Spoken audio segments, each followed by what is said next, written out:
Welcome to Keep Hustling, where we are going past the why to get to the how. I'm your host, the always hustling Aaron Gordon, aka NY Risk Advisor, aka Mr. #Keep Hustling. In this podcast, we will be diving deep into the professional and personal successes of our guests to find out how they hustled through the most difficult times in their life and their development to achieve the success they've gotten to today. So buckle up for what hopes to be an amazing ride. Let's get to it. Welcome to Keep Hustling with my guest, Kelly Meyer. Kelly, thank you so much for being here today. Thanks for having me, Aaron. I really appreciate you having me on. I would say, we usually lead with some sort of New York or football or sports agitation that I have in life as I can hate or be angry at our guests. I originally thought, for all the listeners listening out there, and I apologize for this 30-second rant, but that Kelly, being from Wisconsin, was a Packer fan, and I had this whole thing put together. Like, I'm a Jet fan, you know that. So far, we're 0 for 2 on taking your washed-up quarterbacks. We got the Brett Favre thing. We did the Aaron Rodgers thing. But then Kelly told me that he's a Vikings fan. So I realized that actually, Brett Favre, you actually took our washed-up problem. And if you're too young to know the reference, then you haven't suffered as a Jet fan for long enough. And that's it. So welcome to the show. Yes, thank you. Yes, we did steal Favre from you, or however that turned out. And it was a gift that we were willing to distribute. Right. So, and I'm certainly glad we didn't take a scooper route and grab the latest yard doo-doo that... You never know. Left. Never know. Yeah. Never know. So, yeah. Kelly, your path, and I say this all the time, everyone should read the bios. We don't go through bios just because those who don't want to and those who don't have the time.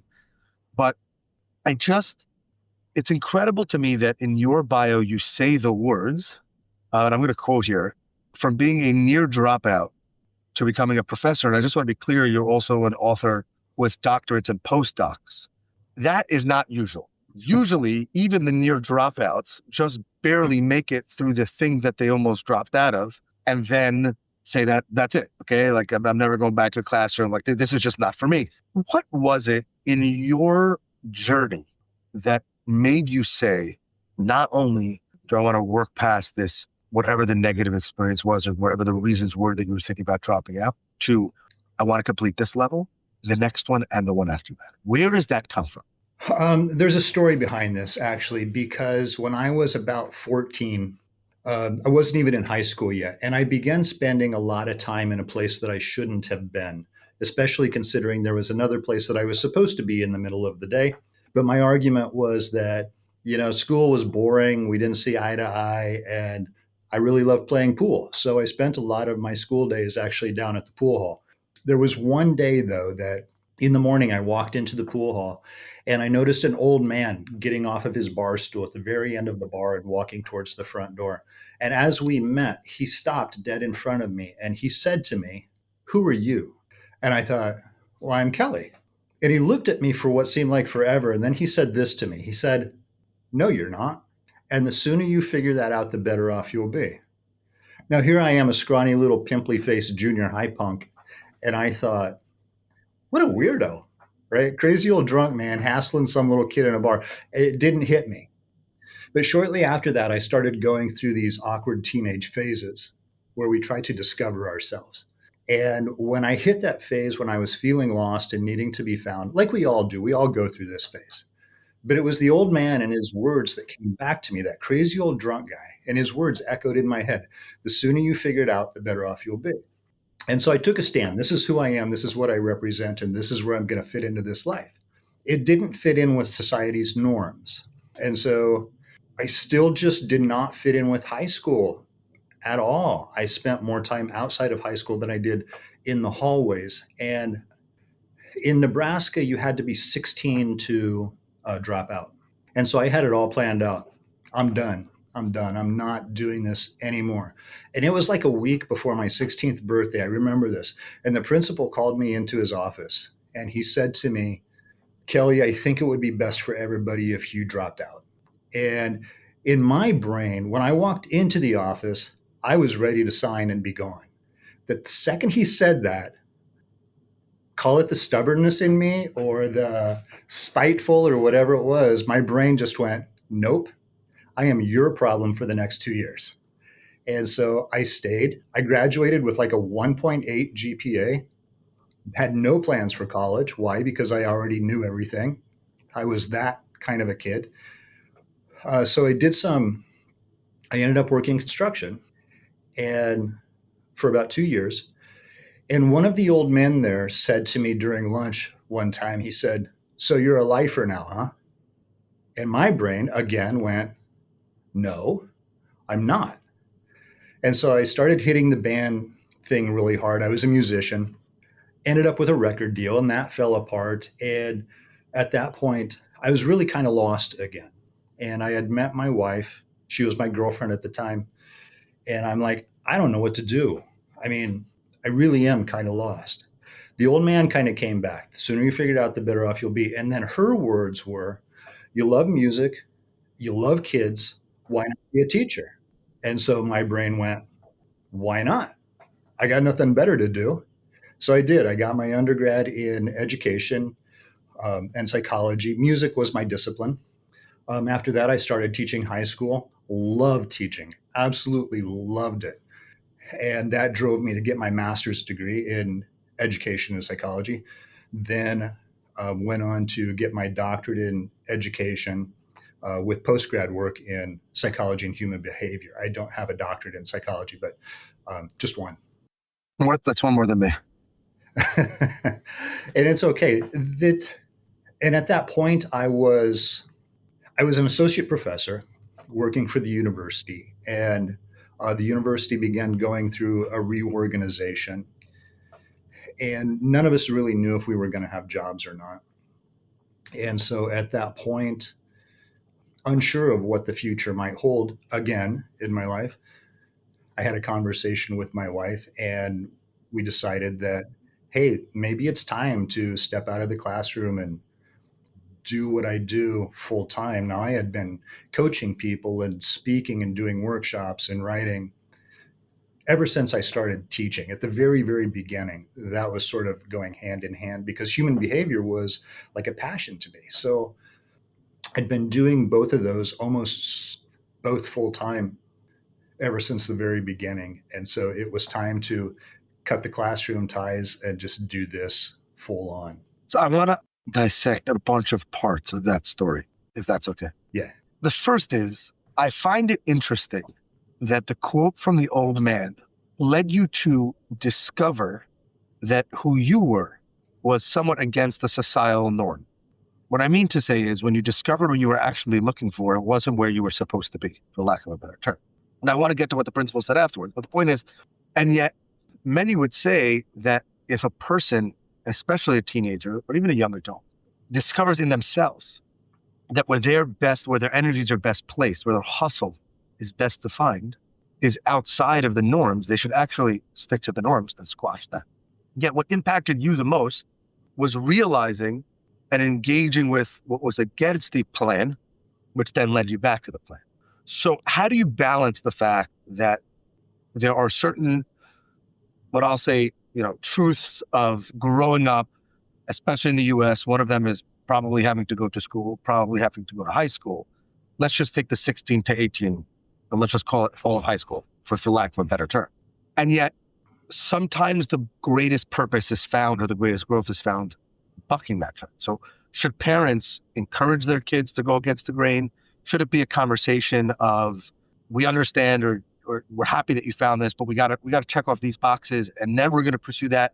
What have you found through working with the people that you work with and through your own journey? And then I want to get back to the education, but it should be, what should the view on that be, especially if you have a young person who's dedicated enough and given the thought? This is not just a whim, hey, I want to drive cross country and this is all, If a person discovers themselves, how should we react as a society and as parents to that interaction? There is Robert Sapolsky is an animal biologist. And it seems like I'm going the long way around answering the question, but it'll make sense here in just a moment. And he studied animal behavior, and for some reason, he loves zebras. But I heard him talk about zebras and their natural camouflage.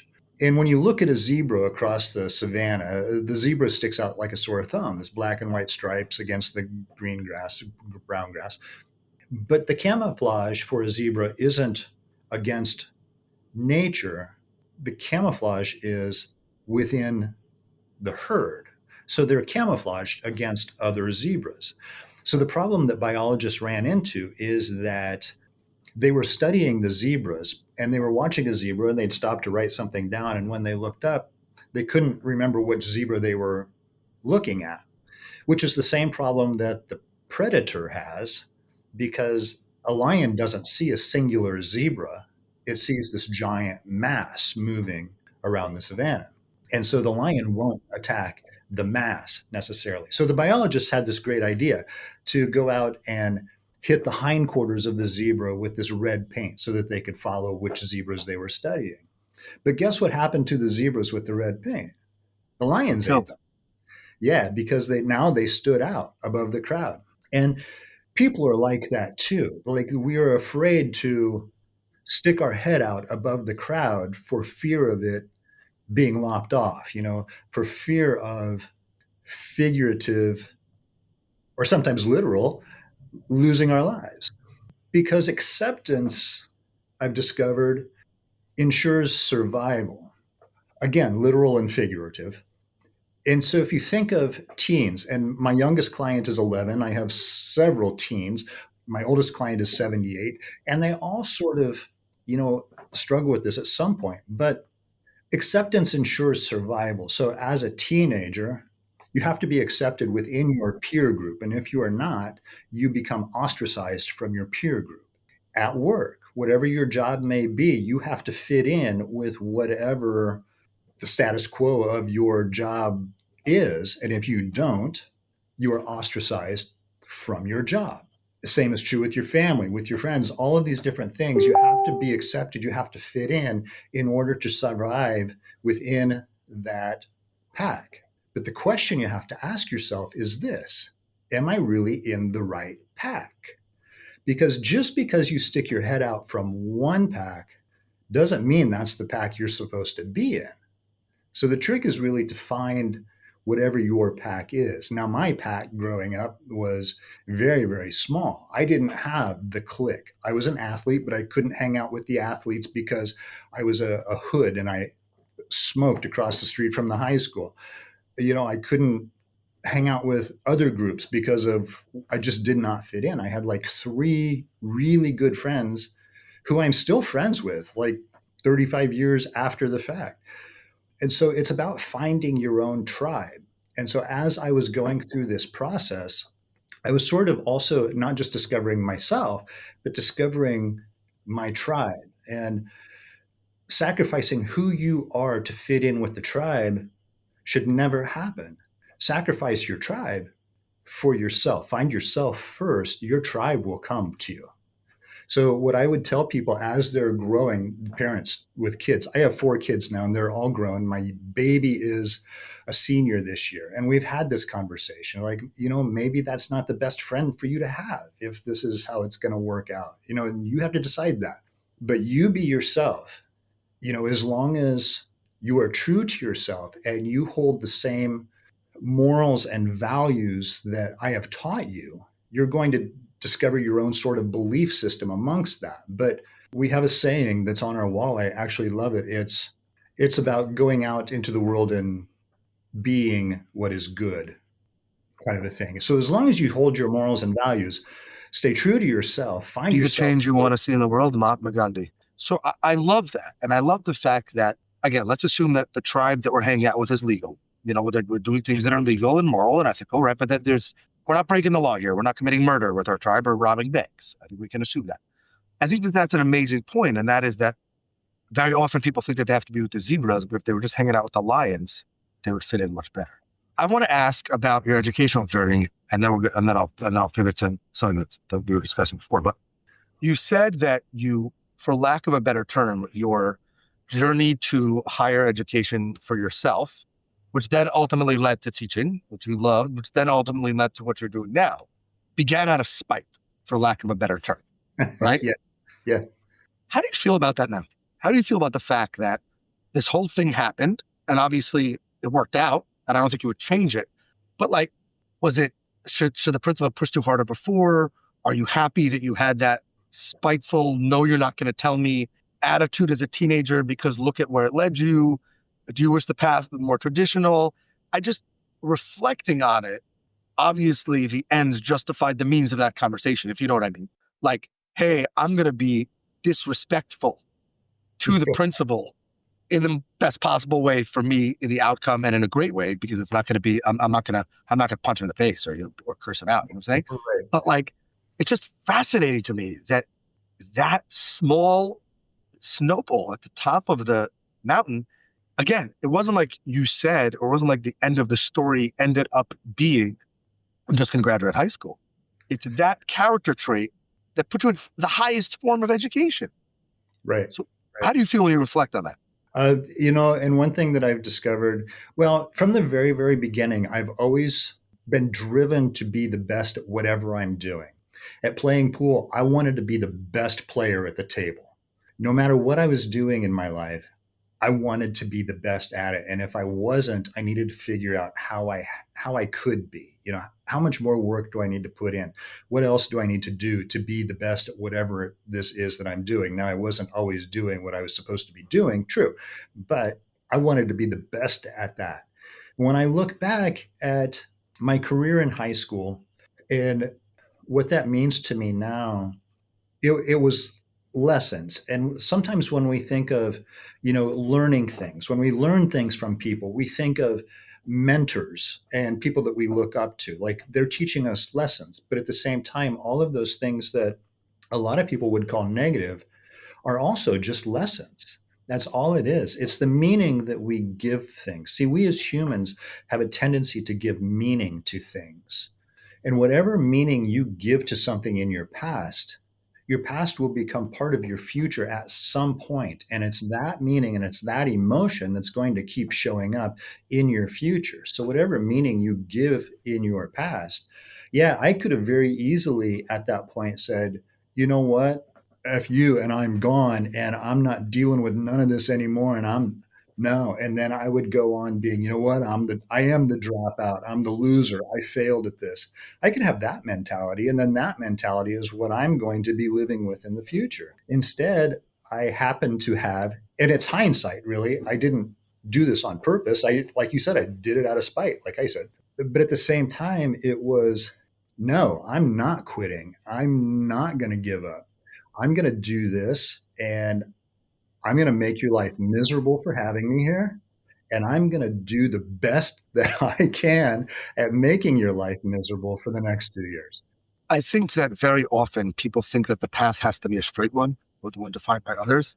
And it's just amazing how when people look back at these things, often we discover that that moment of what we call in Judaism, chutzpah, changed everything. Yeah. Meaning every principal says that they care about their students. Some would say that the principal was not being caring in that moment and should have tried to inspire you to stay, Yeah. But Yeah. in that very probably unconscious moment, because I think we'd be giving too much credit to say that the principal analyzed you as a person and realized that he poked you in just the right way, then you would turn back. I don't know, but maybe that's in the subconscious. And I think that's incredible. I do want to focus for a few minutes on one of the main reasons why I want to have you on, and that is now you've taken all of this and you've put it together, and we don't pitch products here. It's not about a product pitch. I just want to talk philosophically about Spark Game, because the mission, and correct me if I'm wrong, please, is games and thought-provoking exercises based on the core values of growth, relationships, and wellness. And I've learned a lot in this podcast, meeting people, and also just in my professional and personal life, where I believe that if people at least just focused, which is it, focused more on growth, relationships, wellness, development, hustle, so it's about, focused on that, they would be so much more successful. Yet, a lot of those things, people either assume will just come naturally and you'll get those reps in your mind or in your heart, or they assume that it doesn't really matter because it's just about doing whatever it is and not taking the time out. And they don't make the time because they don't feel it's important. So I'd love to know, like, behind what happened, why you feel it's important, and what are the biggest lessons you've learned taking on the Spark Game project? Well, the philosophy behind the Spark game was to build relationships, not just with other people, but with ourselves. And we wanted to do it in the simplest way possible. We've written our own methodology in Project Find Your Fire using the hundreds of years of research in human behavior. And we get results really very quickly. And so we wanted the same thing from the game. And at the time of creating the game, all of our four kids were living at home. They were children. And we had them write out questions, as well as my wife and I write out questions. And we had literally thousands and thousands of post it notes of questions. And we've narrowed it down to 92 because we started to eliminate the questions that the game is not. It's like discovering who you are. Who are you is a hard question, but who are you not is an easier question to answer. So we use the same sort of philosophy in doing that. And we came up with these questions. The questions are very, very simple. In fact, let me give you an example of one. I happen to have a game here. This comes from the category of growth. So there are 5 different categories. This question is, what was the hardest lesson you have ever learned? Now, the person who draws the card answers the question out loud. Now, here's the trick, the mind trick of how the card works. We categorize people. Within the first few seconds of meeting somebody, we categorize them, we put them in a pretty box, we label them, and we put them on our shelves. You've categorized me. We've only known each other for several minutes now. I've done the same with you. We just naturally do that. If I asked you the question, what was the hardest lesson you have ever learned? The question is actually going to come from the box of your perception of me. But if the person who draws the card reads the question comes from a card. It's neutral. Or from themselves. Right. There's no preconceived perception of where the question might be coming from. It comes from a neutral spot. And then the answer comes from a different part of your brain. We take this game to trade shows, and I've watched children, 10, 11 years old, play with their parents. And the kid will answer a question, and the parent will be like, I never knew that about you. Or, so we've played with relatives that we've known all of our lives. And we're like, how do I not know this about you? And they're simple questions. They're questions that we would ask ourselves all the time, but we don't necessarily always process the response. Now, in doing so, again, we learn something about ourselves, but we're learning so much more about everybody else. And you can play it as a group. My wife carries a game around in her purse. And so when we're at the airport, at the gate, she'll just go to a random stranger and say, pick a card, any card, and they'll start a conversation. She's made lifelong friends, doing this. I've seen people use it as a daily, just sort of a daily meditation point. Okay, so now I'm going to, journal about that, or however it works. There are a number of ways you can use the question, but that's the philosophy behind the. And so in all of that, it's about realizing that there are 24 hours in the day. And this is part of keep hustling. And I've said it before, people say, hustle, you're killing people, this and that. I think that part of it is realizing there's 24 hours in the day. And what you're saying is whether it's at the gate, approaching people, yourself, your family, your friends, new friends, old friends, all that. If a person just takes out the time and stimulates, this is a game, but there's other manifestations of this, and stimulates the thoughts and conversations about growth and relationships, they will make out ahead in the long run. And I believe in that. I believe that. And I'm not, we said we were going to talk about politics, but this is not political. That doesn't happen from here, from a screen.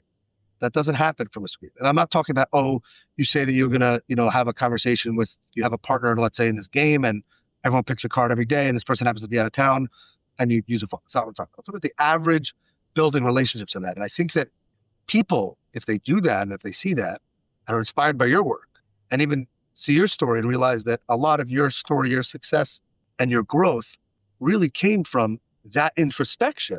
And that was the hustle level up, for lack of a better term.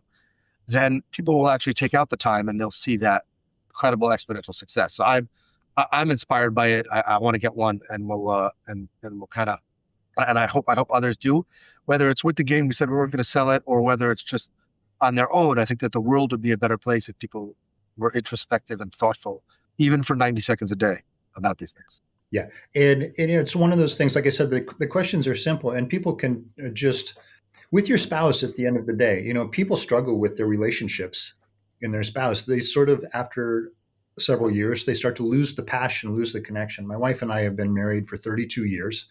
And I would be lying to you if I didn't tell you that, yeah, there have been moments, but at the same time, at the end of the day, we push each other and we understand that. But, with your spouse, just say something like, if you could be any animal for a day, what would it be?